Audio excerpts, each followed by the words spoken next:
welcome to this infrared processing tutorial. In the previous video, I taught you guys how to use the DNG Profile editor to create a profile in Lightroom or Camera Raw so you can edit your photos. And in this one, I'm going to show you how to process your image once you've done those three things. Now, here's one image I edited myself, and we're going to take this photo right here and make it look more like this. So first step, we have Lightroom opened already. Your photo will look something like this, don't worry.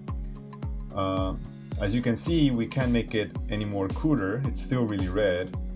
But luckily, we already made a new profile with a DNG editor. So I'm gonna go down to camera calibration, go to profile, and you should see your newly made profile. So I'm gonna select it. Now our image is really blue, no problem. What we have to do now is to open this in Photoshop. Now, if you're using only Photoshop, you're probably editing this with Adobe Camera Raw. So kudos to you. Edit in Adobe Photoshop. Now, some of you might not have Photoshop, maybe you only have Lightroom, and that's okay. Luckily, a few weeks back, or months actually, Adobe released free versions of Adobe CS2. So all you have to do is go to the Adobe website, log in, other downloads, go to Adobe Creative Suite, CS2. Oh yeah, you gotta accept first. Find your language, and you are able to download all of these Adobe products for free. Now, this is an old version of Photoshop's Adobe CS2, but luckily, you only need the channel mixer. So once we have our image open, go to Image, Adjustments, Channel Mixer, and this is where the magic happens. We are going to mess with the red and the blue channels. So you see red, you're going to swap it with the blue. So we're gonna put 0 for red, 100 for blue.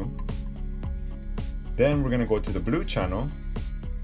We're gonna swap the blue with the red. So 100 for red, 0 for blue. Now, you have a choice. You can continue editing in Adobe Photoshop. It's all up to you. For example, image adjustments, you're gonna go to Hue and Saturation. And this is where I would release your hand. You know, I can't teach you what to do from here. You have to be the creative one. You have to decide what kind of colors you want in your infrared picture. But here we have a lot of oranges, so I'm gonna go to the reds, and I'm gonna mess around with saturation, the lighting, or the hue. So actually I like this little kind of pink, too saturated though. I'm gonna increase. So you just gotta tinker around with this and find what you like. All right. So we're gonna cancel that. Image adjustments, hue and saturation. Let's mess with the yellows instead. So yeah, this part you have to figure out on your own. You gotta play around with it, find out what you like. All right. But as for me, I prefer to work in Lightroom. So we're gonna save this. Oh, I already saved it maybe. It should be open in Lightroom. Here we are. So I'm gonna show you what I like to do. First, I want to set white to the foliage of the leaves. Now, I like to go to the HSL panel right here. Or if you prefer the color blocks, it's all up to you. So it's the oranges, because they were orange to begin with. And change the hue a little bit. That, maybe more saturation. Make it a little bit more pink. And I want it kind of bright. So now it looks more like this. Now it's important to keep in mind, when you shoot infrared and you start editing, you're going to lose contrast fast. So you might want to crank up the contrast a little. Crush the blacks a little bit more. maybe reduce the highlights. So like I said, this is all up to you, however you want to make your photo look. And I'm kind of liking that. There you go. So yeah, this is just one example of what you can do.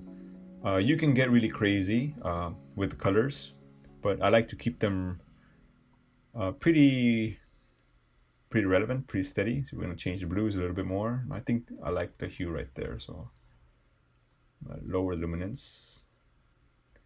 So yes, this is just a quick edit to show you what you can do with infrared. Let's do another photo.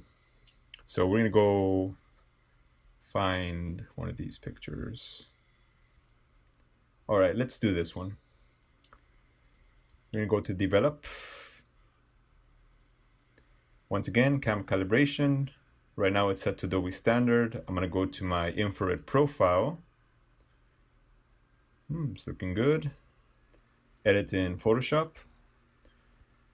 You might have to export the file and open it in Photoshop if you don't have Bridge. That's fine. Image, adjustments, channel mixer, switch, swap the colors.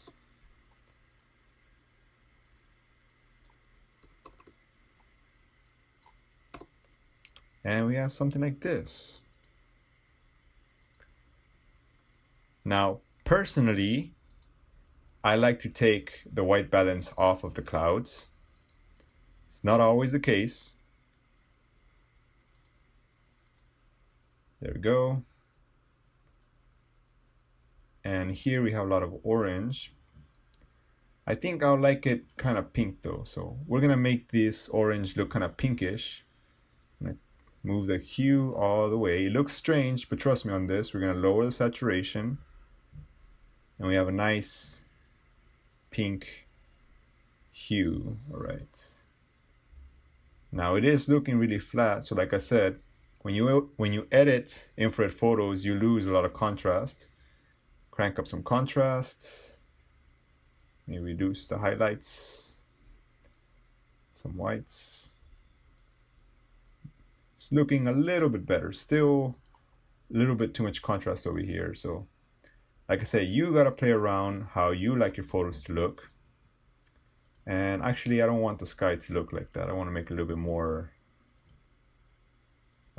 natural-ish. If you can say that's natural. I know it's infrared photo. Okay, so that looks all right. So this is just for demonstration purposes. You can do anything you will, anything you wish, really. And yeah, I hope you guys enjoy this infrared tutorial. And yeah, thank you for watching. And if you like these tutorials, please subscribe to me. It really helps out. And check out my Instagram, because I often post infrared photos. That's kind of my thing. So thank you. Have a nice day.